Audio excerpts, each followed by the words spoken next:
읽어주는 동화책. 어떤 왕이 좋을까? 옛날 아주 먼 곳에 욕심 많은 왕이 다스리는 나라가 있었어요. 욕심 많은 왕은 백성들에게서 많은 세금을 거두었죠.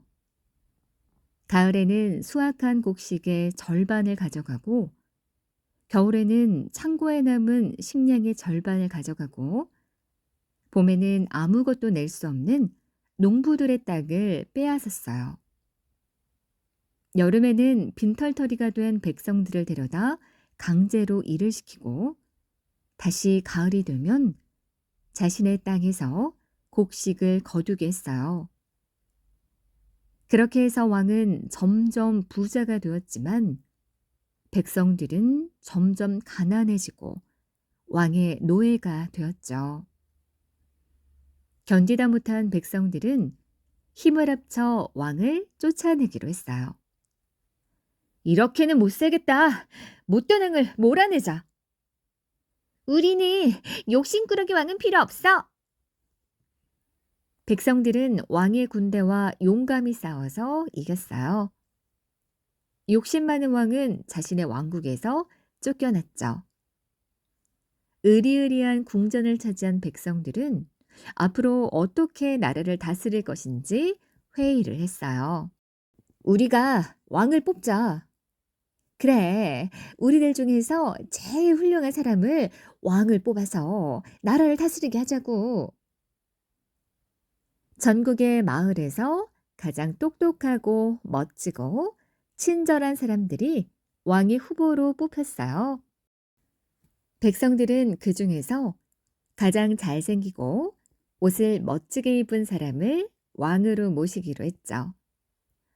아, 정말 멋있게 생기신 분이야.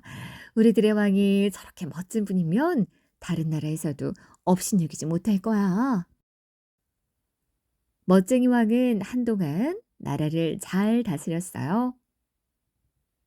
백성들은 근사한 왕을 우러러 보았고, 마을 처녀들은 잘생긴 왕을 볼 때마다 가슴이 설렜어요. 하지만 멋쟁이 왕은 시간이 흐르면서 점차 게을러졌죠. 나라를 돌보기보다 비싼 옷을 지어 입고 의리의리한 파티를 매일 밤 열었어요. 파티에 온 손님들은 멋쟁이 왕을 칭송했지만 나라의 고가는 사치스러운 왕 덕분에 텅텅 비어갔죠. 결국 왕의 신하들은 나라의 살림이 어려워져서 세금을 더 올리겠다고 했어요. 백성들은 화가 머리끝까지 났죠. 뭐야? 욕심쟁이 왕을 몰아냈더니 다시 세금을 올려? 멋쟁이 왕은 물러가라! 백성들은 다시 궁전으로 몰려가 왕을 쫓아냈어요. 백성들은 이번엔 정말 제대로 된 왕을 뽑기로 했죠.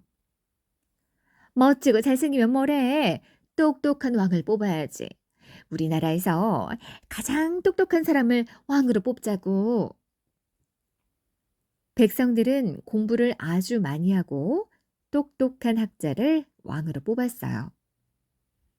똑똑한 왕은 왕이 되자마자 새로운 법을 발표했죠. 새로 제정한 국법 제123조. 모든 백성은 봄의 가뭄을 대비해 가을 곡식 2가마니를 창고에 저장할 것. 이를 어기면 벌을 받는다. 새로 제정한 국법 제124조.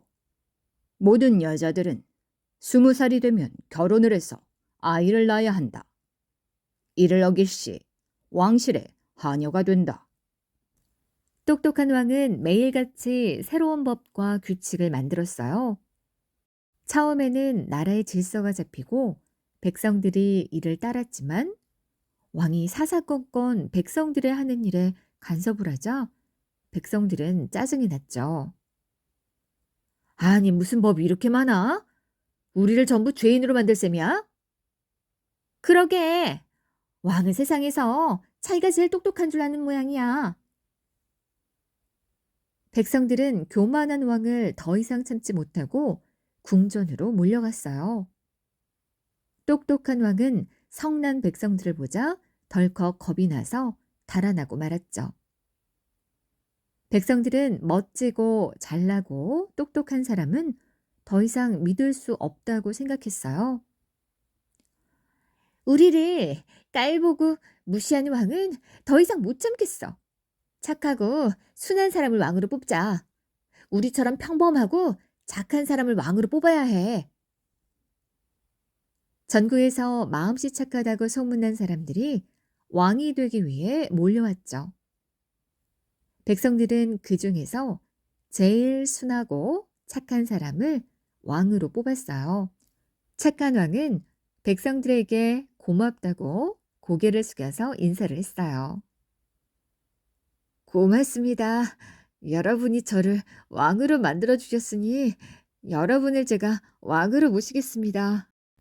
백성들은 안심했어요.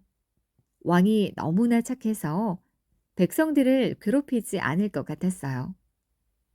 그런데 왕이 너무 순하고 착해도 문제가 생겼어요. 신하들이 왕을 업신여기고 멋대로 일을 해서 백성들이 더욱 괴롭힘을 당했어요.